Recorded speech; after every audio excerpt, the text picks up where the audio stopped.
Boapula, je suppose que tu suis le Paris Saint-Germain. Je suppose que tu suis l'évolution des gardiens au Paris Saint-Germain. Alors, j'aimerais qu'on parle un petit peu, notamment de ce qu'a vécu Gigi Donnarumma au PSG, avec un traitement horrible quand il est arrivé sur sa première saison. C'était un gardien surcoté qui valait pas le coup de la part du PSG de s'investir dessus. Et maintenant, c'est le meilleur gardien du monde. Alors, explique-moi, est-ce qu'il y a un juste milieu? Est-ce que c'est ça le fait d'être gardien ou est-ce que c'est seulement le fait d'être gardien au PSG qui est comme ça? En fait, c'est le fait d'être dans un grand club, c'est tout simplement. Paris a franchi une étape ces 10 dernières années, je pense, avec les finances qui sont arrivées. Donc, forcément, je pense que quand tu es gardien au PSG, on ne te laisse pas assez de chance, de temps, pardon, pour t'exprimer vraiment. D'accord. C'est soit c'est blanc, soit c'est noir. Ok. D'accord. Donc là, pour l'instant, il est dans le blanc, Donnarumma. Faut qu'il profite un maximum parce qu'il sait que la claque noire va arriver dans pas longtemps. Effectivement. Parce que du jour au lendemain, tu peux, comme tu disais tout à l'heure, soit tu es le meilleur gardien et le lendemain, tu es le plus nul, quoi. Mais tu me dis, du coup, ça, c'est le fait d'être dans un grand club. Il n'y a pas de, il y a pas de club où la pression, de club de dimension très, très haute en Europe, où la pression du gardien est un peu moins importante. On voit que sur les joueurs du milieu de terrain, par exemple, alors effectivement, ils sont exposés, mais on les sent moins seuls contre tous. Pour les gardiens, on sent que tu es tout seul. Comment t'expliquer? C'est la vie du gardien de but, en fait. Si tu prends un peu l'exemple de, comment il s'appelle, Navas, par Mhm. exemple, ça n'a pas été facile pour lui au Real. C'est vrai, Pourtant, il faisait des bons matchs. Il a gagné, je c'est sais vrai, pas quoi, 4 Ligues des Champions, je crois. Et même jusqu'à là, c'est vrai. il n'a pas été, comment dire, pour moi, hein, Navas, ces 20 dernières années, fait partie des 6 7 meilleurs gardiens au monde. Mais jamais on l'a mis à cette place-là. Mais pourquoi? Parce qu'il y en a d'autres qui ont eu des résultats bien moins importants, bien moins convaincants. Je pense à De Gea notamment, qui sur la durée a eu du mal à rester au top niveau. Il a maintenu Manchester United à flot quand l'équipe avait de très gros problèmes défensifs. Donc il était un très bon gardien. Mais comme tu me parlais de Navas, à chaque fois on lui a mis soit Courtois dans les pattes, soit dans les rumeurs, soit De Gea qui devait venir. Finalement, ça s'est pas fait au dernier moment. Comme si ça ne suffisait jamais. Est-ce que c'est des profils types pour lesquels on se dit, bah, lui, ça fera pas l'affaire, même s'il fait le travail. Qu'est-ce que tu entends par profil? Alors, j'ai pas envie de rentrer dans le cliché du racisme. Donc, je suis très prudent. Je suis très prudent, là. Je fais très attention à mes mots. Parce que je ne trouve pas que ce soit uniquement une question de racisme. Pourquoi? Pour les gardiens, là, que je t'ai cité, il y a la couleur qui compte. Mais, qui je peux te dire d'autre? En joueur de foot, disons, tiens, prenons Antoine Griezmann. Antoine Griezmann qui pour moi est actuellement et depuis très longtemps un joueur sous-coté. Pourtant là il n'y a pas de racisme, il n'y a pas tout ça, mais c'est comme si on n'arrivait pas à le mettre du niveau de Neymar par exemple, qui est un Brésilien, qui a le vent en poupe à chaque fois qu'il fait quelque chose de bien, alors que Grisou est très bon pendant des années, très régulier. Je mets entre parenthèses son passage au FC Barcelone. Et on n'en parle pas vraiment pour le Ballon d'Or, par exemple. Comment t'expliquer? Moi, si j'analyse tout ça, je me dis, bon, il y a une ramification entre les agents, les entraîneurs et les médias, si tu veux. D'accord. Donc, si tu n'es pas dans ce réseau-là, forcément, que tu sois bon, que tu gagnes 5 Ligues des Champions, tu passeras toujours en troisième ou quatrième. D'accord. Donc, même toi, nous, on a toujours ce côté un peu complotiste dans la tête en tant que fan. Vous, qui êtes des joueurs, toi qui es un joueur, t'as toujours eu cette sensation-là, qu'il y avait quand même un cercle bah, de petites ententes un petit peu sous la table où on se disait, bah écoute, tu le mets là, je te rends service, etc. Et que finalement, le foot n'est pas, le niveau sportif n'est pas le seul élément pour dire que quelqu'un mérite le ballon d'or, notamment ou autre. Ouais, bien sûr, pas se cacher, hein, bien sûr, ça existe. C'est des choses Ok, qui existent. d'accord. C'est important de le savoir, c'est important de le savoir. J'en arrive à toi, parce que toi aussi, tu as subi ce genre de choses pour moi. Ouais, T'arrives au Paris Saint-Germain, on est en 2007, t'arrives en troisième gardien, si je dis pas de bêtises, il y a c'est ça. Jérôme Alonso et Michael Landreau devant toi, dans la hiérarchie. Dis-moi, quel est le plus gros obstacle que tu rencontres dans ton adaptation à la vie dans ce club-là? Est-ce qu'il y a quelque chose qui était plus difficile? Bon, pour commencer, moi, je suis quelqu'un je m'étais très facilement partout où je pars. Donc, quand j'arrive à Paris, j'ai la chance de connaître déjà l'entraîneur des gardiens, Christian Mhm. Mas. Donc, mon intégration se fait très facilement. Après, je rencontre aussi les Sako, la génération des Mamadou. Donc, je passe plus de temps avec. Donc, c'est plus facile pour moi d'intégrer. Mais la difficulté était pour moi, dès le départ, c'est les entraînements. J'ai pas eu l'habitude de m'entraîner comme ça. En Roumanie, C'est-à-dire. c'était... Bon, je vais parler plus spécifique, gardien de but, hein. Mhm. Euh, J'avais quoi? On va dire en Roumanie, j'avais une séance d'entraînement par jour, mais pas spécialement spécifique au gardien de but. Arrivé à Paris, ma première séance et après la séance, le coach Christian me dit non, non, non, tu as quelques lacunes, il faut qu'on les rattrape très vite. Donc ce soir à 16 h, tu as une autre séance. Par exemple, c'est des choses comme ça Ok, qui ont été difficiles dès le départ, oui. d'accord, ok.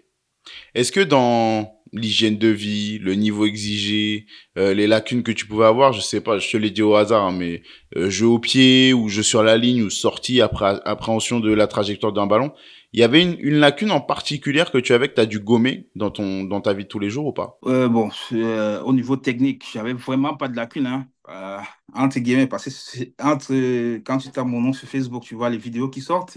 Ouais, je sais. J'ai un bon jeu au pied. Ça, Ouais. l'étude de jeu, si tu regardes les matchs, tu vas voir, j'ai pas vraiment eu de lacune à ce niveau-là. Le problème que j'avais, c'était plus la concentration. Parfois, je n'étais pas concentré à 100% et ça m'a joué des tours. Ok, d'accord. Effectivement, parce que tu sais, moi j'aime pas les, comment dire, j'aime pas les raccourcis. Donc et il y en a beaucoup dans le football. Dans le football, tu fais une erreur, t'es spécialiste de l'erreur. C'est un problème de jeu au pied, un problème de capter le ballon, un problème de contrôle orienté, peu importe la caractéristique. Quand tu fais l'erreur dans un moment important, ça te suit à vie. Même le meilleur, l'un des meilleurs, Steven Gerrard, sa glissade face à Chelsea, on lui sortira jusqu'à la fin de sa vie alors qu'il a réalisé plein de grandes choses. Avant qu'on arrive à cette étape des erreurs qui ont été compliquées à vivre, j'aimerais qu'on retrace un petit peu parce qu'il y a des éléments dont moi j'entends des bruits de couloir et je veux savoir avec toi si c'est vrai ou pas. Beaucoup d'autres gardiens qui m'ont parlé notamment de la concurrence avec Mika Landreau qui était pas forcément très facile. Est-ce que toi tu as vécu ça ou pas? Est-ce que tu as vécu le fait d'une concurrence un petit peu, pas déloyale, mais pas aussi saine qu'avec d'autres gardiens? Comment t'expliquer? Quand tu es un jeune qui arrive dans un club comme celui-là, tu tombes sur un monument comme Ika, Mhm. tu es obligé d'attendre ton tour, hein. En fait, ça avait le recul aujourd'hui. Tu vois, je peux. Mais quand j'étais encore joueur, oui, je n'acceptais pas. Je ne comprenais pas pourquoi je ne jouais pas. Mhm. Alors que à ce moment-là, pas que je pouvais prendre sa place. Non, je pouvais jouer en coupe c'est pas, coupe de l'UEFA ou un match en Coupe de France. Mais ça avait comment dire, avait le recul que je comprends que non. Quand tu es à ce poste-là, il n'y a qu'un seul qui joue, hein. Il y a qu'un seul Ouais. qui joue. Donc, si tu vois un jeune qui arrive, qui a des qualités, tu te dis, bon, si je commence à laisser un peu de la place, il peut prendre toute la place, qu'est-ce que je fais? Ouais, Je il ne prend laisse toute la pas. place. D'accord. Avec Mika, ça s'est bien passé. Que ce soit Mika ou Jérôme, ça s'est très bien passé. J'ai jamais eu de Hmm. problème avec que Mika a coupé ou machin, jamais ça s'est. C'est juste qu'à un moment donné, tu as envie de jouer. Donc, forcément, quand tu joues pas, t'es pas content, quoi. D'accord. D'accord. Mais tu n'as pas eu de sale coup, t'as pas eu ce genre de choses, quoi. Il n'y a pas eu de coup dans le dos, il n'y a pas eu ce genre de choses. Non, non, non, non. C'est important de le À dire. ma connaissance, bien sûr, j'ai jamais eu un sale coup. C'est important de le dire. Sous les ordres d'Antoine Comboiré en 2009, Grégory Coupet se blesse. On est contre Auxerre, si je dis pas de bêtises. Je me rappelle pas, peut-être. Tu entres en jeu et tu deviens titulaire parce que Grégory Coupet se fait une grosse blessure, très grosse blessure, qui prend du temps. Et toi, ça te donne ta chance. D'une, comment tu vis ce moment-là? Parce que finalement, t'es pas forcément préparé. Surtout quand tu es gardien de but, tu sais, c'est difficile de se projeter à rentrer quand tu es gardien de but. Comment tu vis ce moment-là? Est-ce que tu es pris de court? Est-ce que tu es prêt dans la tête? Comment tu le vis? C'est une bonne question. Avant de parler de ça, je vais te parler de la nouvelle génération. Tu vois, de nos jours, il faut qu'un jeune, quoi, il joue deux, trois matchs et c'est parti, quoi. Alors que pour moi, surtout à ce poste-là, il faut mûrir. Mais mûrir où? Sur le banc touche, en Mhm. apprenant tous les jours. J'ai appris à côté de Mika quand c'était très compliqué. Mika me disait souvent, Edel, rappelle-toi de ces moments-là. Parce que quand tu vas jouer, ça va t'arriver. Donc, quelque part, j'étais à peu près quand même, D'accord. mentalement. Mika te disait ça. Ouais.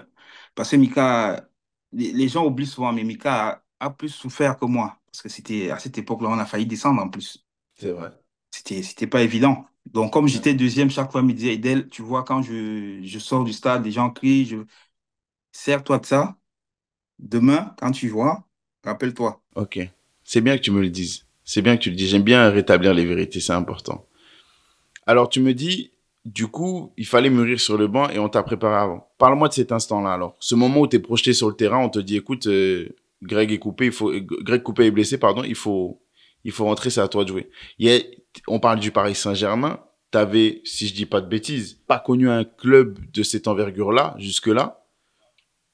Est-ce que la pression est à la hauteur de ce que tu attendais depuis le banc ou c'est plus important? Comment t'expliquer? Sur le coup, tu ne penses pas à tout ça, hein. Et en D'accord. plus, comment te dire, je suis bien placé quand Coupé se blesse, donc je vois vraiment la blessure. Je vois, donc, j'entre sur le terrain, je dis, bon, Coupé, il est blessé, je vais jouer. Dans ma tête, je pense pas, non, c'est le moment de prendre la place ou machin, non. D'accord. J'entre pour jouer parce que je m'entendais très bien avec Coupé. Donc, sur le coup, je pense vraiment à rien, c'est jouer les, je sais pas combien il restait, c'est pas 30 40 minutes, Mhm. donner le maximum et après, maintenant, quand je suis rentré à la maison, j'ai vraiment pris conscience que, oula, là, c'est une grande blessure. Il faut assurer pendant la période où il ne sera pas là. Et le groupe avec toi, il est top? Magnifique. Je t'ai dit, moi, je suis. Si on se, si on se voit aujourd'hui, tu vas dire, mais c'est comme si on se connaissait il y a 10 ans. Jusqu'à aujourd'hui, quand on s'appelle, par exemple, Samy Traoré, on s'est eu hier, on se rappelle des choses qui, je sais pas, il y a quoi, 12 13 ans. D'accord. Donc c'est un lien qui s'en va pas. Ok. Ok, c'est bien, c'est beau à dire. C'est beau à dire. Tout à l'heure, on a titillé un petit peu le racisme. C'est quelque chose que je prends très très au sérieux. Pourquoi? Parce que, en fait, je trouve qu'aujourd'hui, certains crient au racisme, à tort et à travers, et je trouve que ça dessert la cause du racisme. Je t'explique pourquoi. Pour moi, quand deux personnes, peu importe les origines, se disputent, il suffit que ce soit une personne blanche, une personne noire, il y a la tendance très vite de l'extérieur, du monde autour, ou même de la personne concernée, à dire oh, c'est du racisme, elle a voulu se battre avec moi. Alors que, pas forcément, c'est simplement deux personnes qui s'entendent mal et qui ont un différent. Je ne dis pas que le racisme n'existe pas, je suis bien placé pour savoir qu'il existe, mais je fais très attention quand je l'utilise, c'est pour ça que je n'utilise pas n'importe quand ce mot-là. Et là, on arrive dans un thème un peu particulier. On est en 2009. Donc toi, tu commences à t'établir vraiment l'effectif du Paris Saint-Germain. Tu as eu des minutes de jeu, des matchs de jeu. Et on vient déjà t'embêter. C'est-à-dire qu'on t'a jamais laissé tranquille. Et on vient t'embêter avec quelque chose qui revient très souvent vis-à-vis des footballeurs africains. En 2009, un ancien coach du Cameroun, je l'explique pour les gens, Nicolas Philibert, dit que tu as menti sur ton âge et ta nationalité. Je te coupe pas. Il n'est pas coach. Il n'a pas de diplôme. Donc, tu ne peux pas dire coach. Il n'est pas coach. C'est un premier élément, c'est important que tu le dises. Prétendu coach, Nicolas Philibert, dit que tu as menti sur ton âge et ta nationalité. L'info est, attention, prise très au sérieux par la SSE, qui à l'époque décide de poser une réclamation après le match perdu face au Paris Saint-Germain, disant qu'il y a un problème avec ton identité. Je m'en moque de l'attitude de la SSE. À ce niveau de compétition, les gens sont parfois prêts à tout pour aller chercher des points. Je mets ça à part. Je dis pas ce que j'en pense, je mets ça à part. Moi, je m'intéresse à toi. Tu as dû aller 2 fois au tribunal pour prouver que tu avais ta bonne identité, que tu n'as pas menti, qu'il n'y a pas d'usurpation d'identité. Effectivement. J'aimerais qu'on remonte cette histoire depuis le début. Est-ce que à ce moment-là, c'est la première fois que tu es sujet à ce genre de choses ou pas? C'est la première fois. J'étais en Arménie, en Belgique. J'ai même signé à Bordeaux, Mhm. te dire. Et à Paris, c'est à Paris que c'est arrivé. Mais les trois autres pays, j'ai jamais. Jamais, tu peux appeler, hein, on va te dire, jamais. En fait, comment t'expliquer? Tout part d'où? Euh, Ce soi-disant coach nous prend du Cameroun, nous sommes deux jeunes, en fait. Mhm. Donc, il a un ami arménien qui lui dit, bon, on a besoin de deux jeunes joueurs africains pour rejoindre l'Arménie. Mhm. Donc, un milieu et un gardien. Donc, moi, je suis pas au courant. Et en plus, c'est pas moi qui dois partir. C'est un autre gardien. Donc, on se retrouve en Arménie. Je te saute les détails parce que si je t'explique comment on a fait pour quitter le Cameroun pour l'Arménie, on arrive en Arménie, quoi, 6 mois après, on joue avec l'équipe nationale. C'est moi qui te coupe. Moi, je veux pas que tu sautes les détails. Moi, je veux savoir comment tu arrives en Arménie. Ok. Bon, si tu veux. Déjà, pour quitter le Cameroun, c'était pas évident parce qu'on avait, je sais quoi, à l'époque, j'avais quoi, 16 ans? Tu pouvais pas quitter le Mhm. Cameroun comme ça. Ok. Donc, on réussit quand même à prendre le vol pour Paris. Arrivé à Paris, Mhm. on est bloqué parce qu'on n'a pas de visa. Ok. On n'a que le visa arménien. Donc, on nous met dans une salle et quoi, 6 heures après, on prend le vol pour l'Arménie. Tu t'imagines deux jeunes qui ne connaissent pas, qui n'ont jamais pris l'avion, on se retrouve à Paris. Bon, bref, on arrive en Arménie, on est accueilli par le président de la fédération, on nous met à l'hôtel, bon, on dort. Le lendemain, on se réveille, on nous dit, bon, il y a entraînement. On dit, mais comment il y a entraînement? On comprend pas. Vous nous prenez, vous ne dites rien, mais demain, on arrive juste, il y a entraînement. On va s'entraîner avec l'équipe réserve, je crois. Bon, ça se passe bien. Mais on n'a pas de contrat. Je crois, nous sommes arrivés au mois d'août, si je ne me trompe pas, au mois de mai. Jusqu'au mois de décembre, on n'a pas de contrat. On D'accord. n'a pas de contrat. C'est au mois de décembre, quand le championnat s'arrête. Et parce qu'on a trouvé d'autres Maliens dans l'équipe. Ils vont aller en vacances. On demande que nous aussi, on va aller en vacances. Je dis non, non, non, non. Vous ne bougez pas. Vous restez là. Il dit, comment on reste là? Non, non, vous ne bougez pas. Il faut que vous signiez un contrat avant de partir. Je te passe au cap des salaires parce que si je t'ai dit le salaire, c'était on signe un contrat de 3 ans, si tu veux. 3 ans. Jusqu'à là, on ne fait pas rentrer au bled. On reste en Arménie. C'est la première fois où je vois la neige et tout. Ouais, laisse tomber. Donc, au mois de, je crois, janvier ou février, on nous sort des passeports arméniens. Là, on commence à se poser des questions. Pourquoi on nous sort des passeports arméniens? Le président nous explique, texto, il dit, on vous a fait venir ici pour jouer avec l'équipe nationale d'Arménie. Oula. Il dit, comment ça? Il dit, non, non, non. Comme vous êtes venu là, c'est pour jouer avec l'équipe nationale d'Arménie. Au départ, on a dit non. Et on a été menacé. Je ne te dis pas avec quoi. Donc, on était obligé de jouer. Vous avez été menacé pour jouer avec l'équipe nationale d'Arménie. Comme tu entends, C'est lunaire. Ils t'ont menacé toi directement pour ta vie. nous étions deux, si tu veux. On C'est... était obligés. Waouh. Comment tu sors de ça? Je t'explique. Bon, comme à cette époque-là, j'étais, bon, sans prétention aucune, hein, j'étais parmi les meilleurs gardiens européens à cet âge-là. Bon, forcément, chaque fois que j'allais jouer avec l'équipe nationale d'Arménie, j'étais repéré. Mhm. Donc, je vais faire un essai. J'ai fait un essai à Paris. Je Ok. ne sais plus qui était côté, c'est valide, je crois, à l'époque. Qui se passe bien, ben, on ne peut pas payer le transfert. J'ai fait un essai à Marseille, qui se passe bien, mais le transfert, c'est pas bon. Je vais à Istres. Pareil, on ne peut pas. Je vais à Bordeaux. Finalement, à Bordeaux, ils tombent d'accord, mais après, ils n'envoient pas la lettre de sortie. Donc, je quitte Bordeaux pour l'Arménie. Ok. Mon histoire, laisse tomber. Ah, elle est incroyable. À un moment donné, on en a eu marre. Donc, il y a un coach roumain qui arrive au club qui dit, bon, je coupe hein, parce que je ne me rappelle plus du tout. Il y a un coach roumain qui arrive, il dit, mais qu'est-ce que vous faites ici? Mais entre-temps, j'ai joué avec l'équipe nationale les U17, U19, U21 et l'équipe senior. Waouh. C'est fou. C'est fou. Bon, c'est toi qui me dis à quel point on rentre dans les détails. D'accord? C'est toi qui gères. Qu'est-ce qu'on te dit pour te menacer? C'est, bon, la menace, c'est quoi? On a sorti des sous pour vous. Donc, si vous voulez quitter l'Arménie pour rentrer chez vous, vous nous remboursez des sous. On demande quels sous. Nous, on n'a rien eu. D'accord. Nous, on ne sait pas comment ça s'est passé. On nous a juste dit, vous partez faire des tests en Arménie. Arrivé, c'est non. En fait, c'est après qu'on a su que non. Dès le Cameroun, déjà, nous, on était vendu, si tu veux. J'utilise le terme, vendu. Par qui? Par ce monsieur-là. C'est vrai? Ah, c'est lui qui est dans le coup. Tu crois qu'il sort de lui? Ah ouais. Depuis le départ, c'est lui. Ah, le foot. Ok. Mais c'est presque du trafic, c'est presque du trafic de personnes là dont on parle. Quand on vend comme ça des gens, et t'as raison, parce que à la rigueur dans le foot on parle de marque, on parle de marché, on parle de vente de gens, mais là c'est pas pareil. Là on a l'impression qu'il vous vend vous en tant qu'être humain. Oui, on vous vend une identité, on vend plein de choses. On vend pas simplement vos talents de footballeur. Là on vend ce que vous êtes vous, vos personnes. C'est incroyable. Et donc du coup il a le culot de revenir. Après tout ça, il a le culot de revenir pour t'embêter avec ton identité. Attends. Donc, pendant tout ce temps-là, tout se passe bien pour moi, entre guillemets. Donc, je suis sollicité un peu partout. Donc, un jour, il vient en Arménie, on lui dit, bon, la situation, elle est très compliquée pour nous, il faut que tu fasses quelque chose.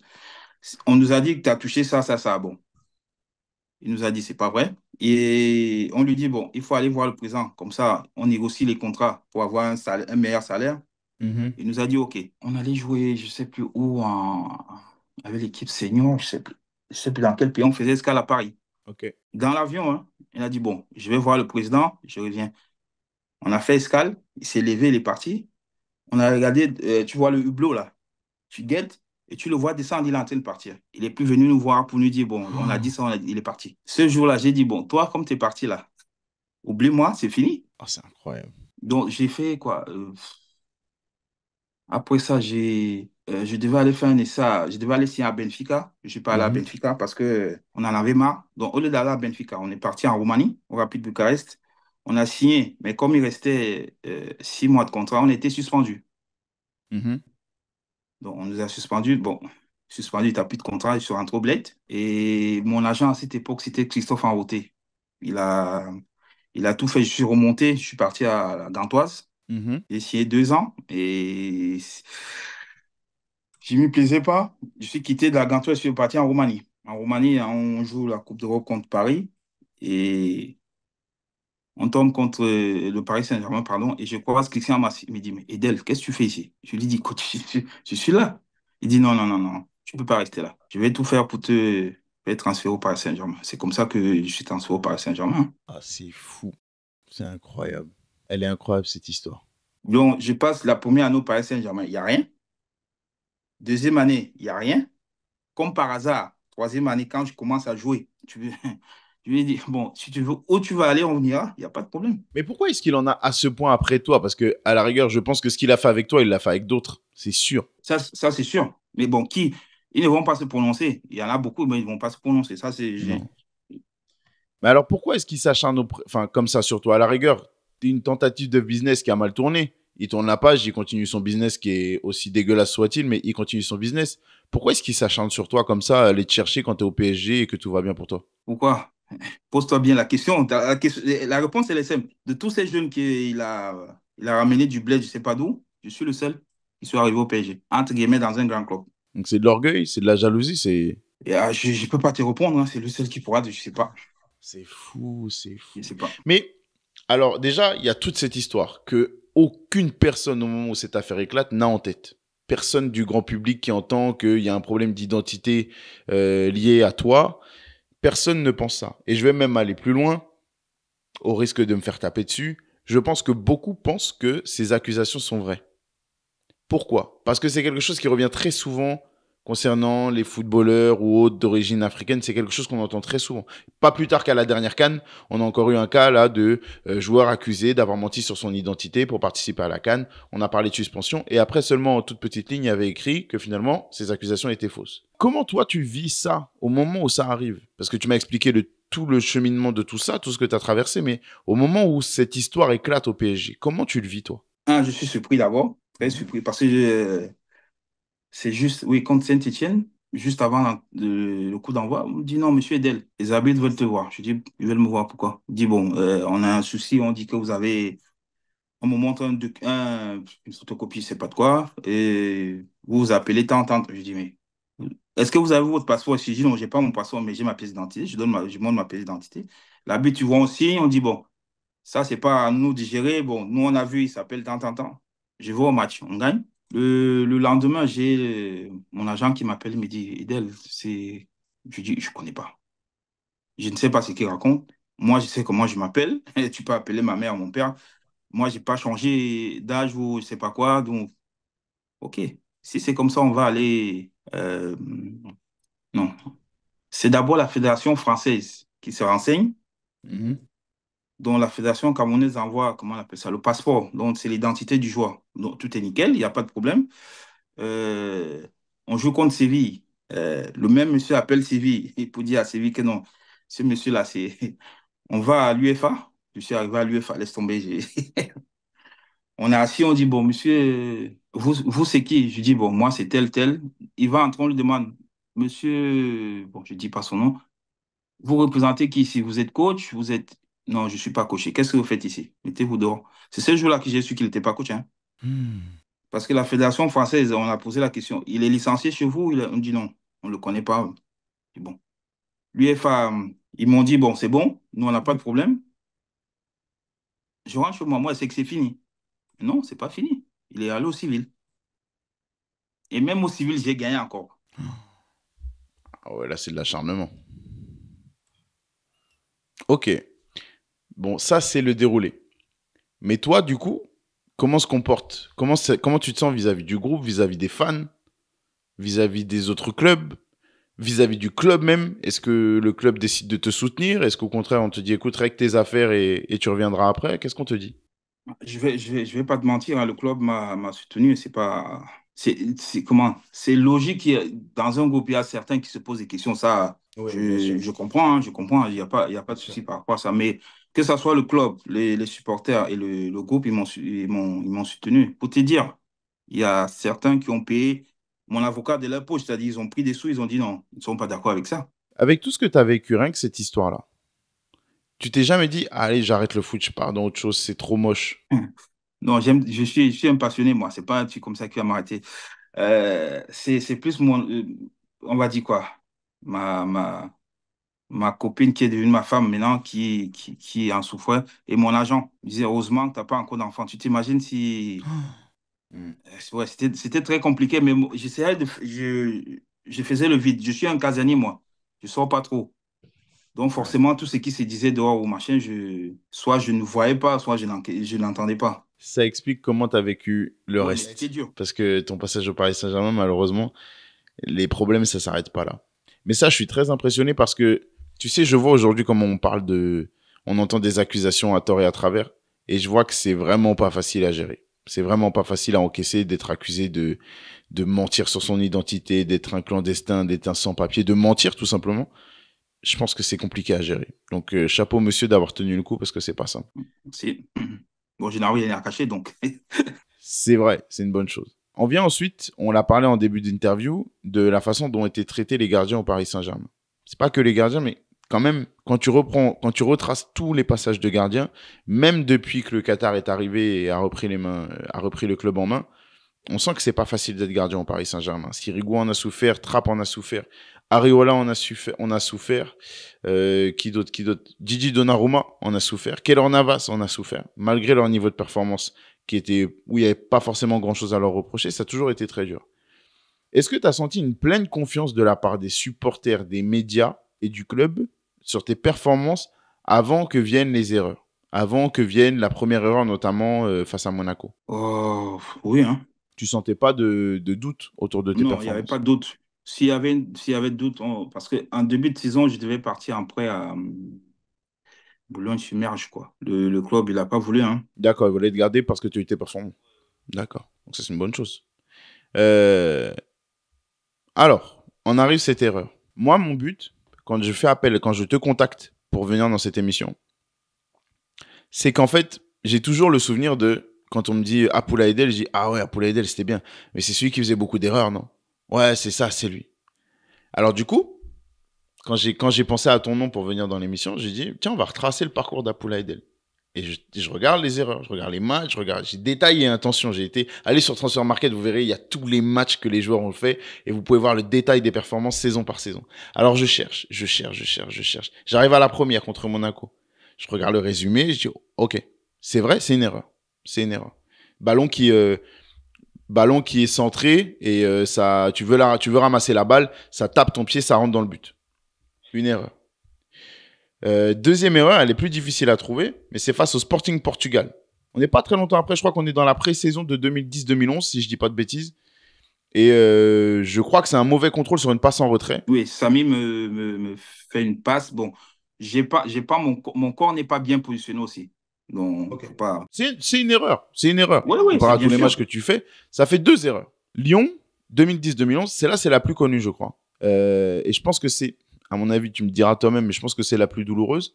Euh, Où c'est une relance que tu fais. Le Paris Saint-Germain mène, je crois, 2-1 contre Oui, Lyon, on le met deux Grand 1 Lyon. oui.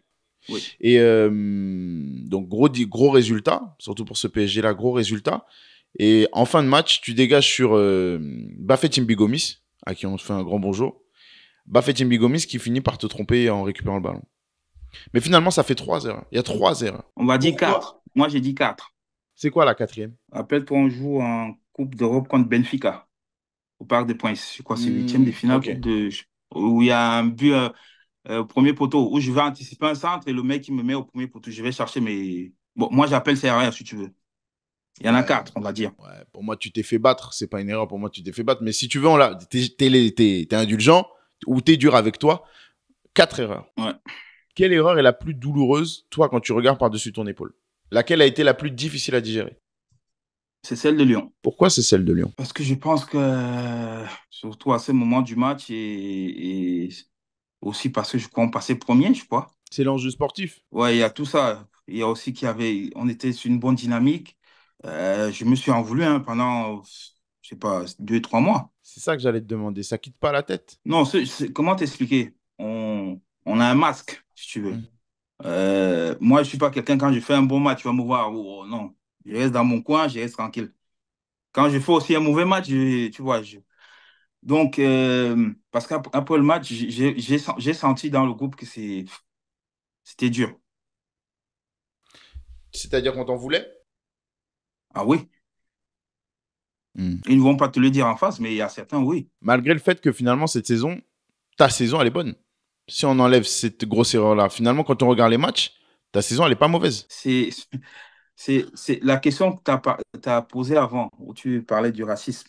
Tu vois, il y a des moments où je ne suis pas raciste, hein. Je me suis posé beaucoup de questions. Il y a beaucoup de questions qui sont passées dans... Je me suis dit, mais c'est quoi? C'est parce que je suis...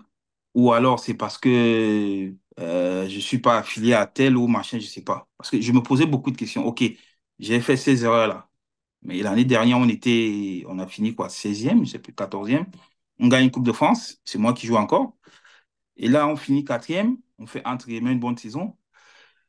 Mais en fait, c'est comme si tout ce qui avait été mauvais cette saison-là, c'était moi. C'était toi. Parce que si on reprend les erreurs, les mauvais choix, les occasions ratées, les mauvaises passes de toute l'équipe, je t'assure qu'avec 4 erreurs, t'es pas en tête. Mais je suis gardien de but. Moi, quand je fais une erreur, il y a but. C'est ça le Ouais. problème. C'est ça qui est dur. C'est ça C'est qui est pour ça dur. que c'est pour ça que je t'ai dit, je me suis posé pas mal de questions. Pourquoi? Qu'est-ce que j'ai fait vraiment? Pourquoi autant d'acharnement? Parce que après, j'ai quitté la France, je suis parti en Israël. Même jusqu'à là, quand tu reviens, oui, Edel, ça va, tu étais bon. Mais, quoi, Ouais. mais? Le mais là, pourquoi? Il m'a fallu du temps pour digérer, hein.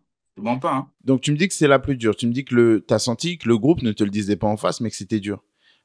Parle-moi des jours d'après, quand tu retournes à l'entraînement, quand tu dois retrouver le groupe, quand tu as assez cogité toute la nuit, toi qui as suivi le match, je suppose que tu as eu du mal à trouver le sommeil. Comment tu te sens quand tu retrouves le groupe jour après jour à l'entraînement et que tu sens justement cette culpabilité de ton côté et ces regards un peu accusateurs de l'autre? Comment tu te sens? J'étais pas bien, j'étais pas bien.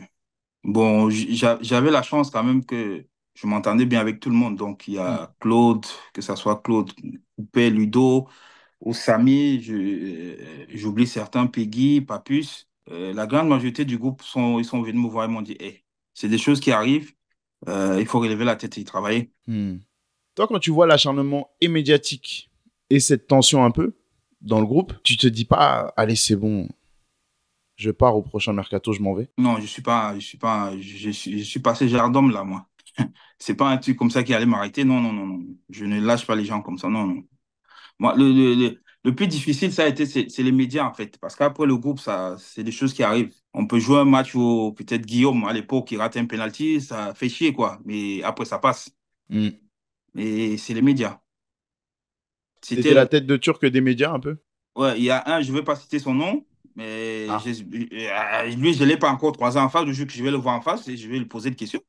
Il faut qu'il soit point, hein, parce que je vais pas le lâcher, hein. Donc vous, parce que tu me disais quand même en début d'interview, tu me dis, tu sais, je regardais pas beaucoup les médias, j'écoutais pas beaucoup ce qui se disait. Et je pensais que du coup, tu avais réussi à mettre la tête dans le trou, entre guillemets, pendant cette période-là et que tu n'avais pas regardé les médias. Mais là, tu me dis que les médias, ils t'ont fait mal. Non, quand je dis les médias m'ont fait mal, c'est après, quand je suis Hmm. parti de Ah, Paris. ok. En revenant, D'accord. c'était. Tu demandes, mais je suis même plus là. Pour te dire, jusqu'aujourd'hui, il ne passe pas un mois sans que, je sais pas, une chaîne de sport, il y a toujours, tu vois, il y a mon nom qui va sortir. Tu dis, mais. Ça fait quoi? Ça fait 12, 13 ans. Je suis plus au PSG. Laissez-moi tranquille. Et ça, tu n'as aucune explication, toi, de à quoi c'est dû? Non. Ou tu as une explication que tu ne veux pas partager? Non, non, non, non, non, j'ai pas les. Non, c'est pas les. Je n'ai pas. Je n'ai pas. C'est juste que tu t'es posé. Ah, peut-être je suis devenu Buffon, je ne sais pas, ou Casillas, je ne sais pas. Ou alors on en a qui à Manchester, je ne sais pas. C'est vrai, c'est vrai. Mais tu me parles Buffon, justement. Buffon est venu au PSG. Pour lui aussi, ça a été dur. Alors qu'il vient d'un grand club, il vient de la Juventus. Pour lui aussi, ça a été dur. Est-ce qu'il y a une... J'en parlais avec Sébastien Frey de la méconnaissance du grand public quant au poste de gardien de but. Est-ce que les gens en France qui suivent le foot ne sont pas assez nombreux à savoir ce que c'est que d'être gardien de but? Oui, je pense. Il a raison. Ouais. Il y a beaucoup qui ne savent pas exactement ce que c'est être gardien de but. C'est pour ça que j'ai dit, moi, on dit souvent c'est le poste le plus difficile, c'est le poste d'attaquant. Moi, j'ai dit non, c'est celui de gardien de but. Parce que pendant 90 minutes, tu peux être l'homme du match et en quoi, en 30 secondes, tu te loupes. Rappelle-toi le gardien de Liverpool, là, comment il s'appelle? Loris Karius. Il est où aujourd'hui? Il est à Newcastle, mais il joue même pas. Non, il est deuxième gardien à Newcastle. Et t'as vu à quel niveau c'est arrivé? J'ai un fils aujourd'hui, je me pose des questions. Est-ce qu'il va jouer au foot? T'aimes pas le foot que tu vois aujourd'hui? Faut te dire. Il y a quoi, 2, 3 ans, je sais pas, j'ai regardé c'était quoi? Un reportage sur les champions du monde. Champion du monde de 98, je crois. Ouais. Il y a Emmanuel Petit, je ne sais pas s'il va se rappeler de ça, et on lui posait des questions, il était dans sa douche, il disait, si le foot a réussi à rassembler autant de millions de personnes dans seulement un ballon, pardon, le foot a pu rassembler tout ce monde-là, ça va être très compliqué. Tu t'imagines si on perd une Coupe du Monde, comment ça va se passer?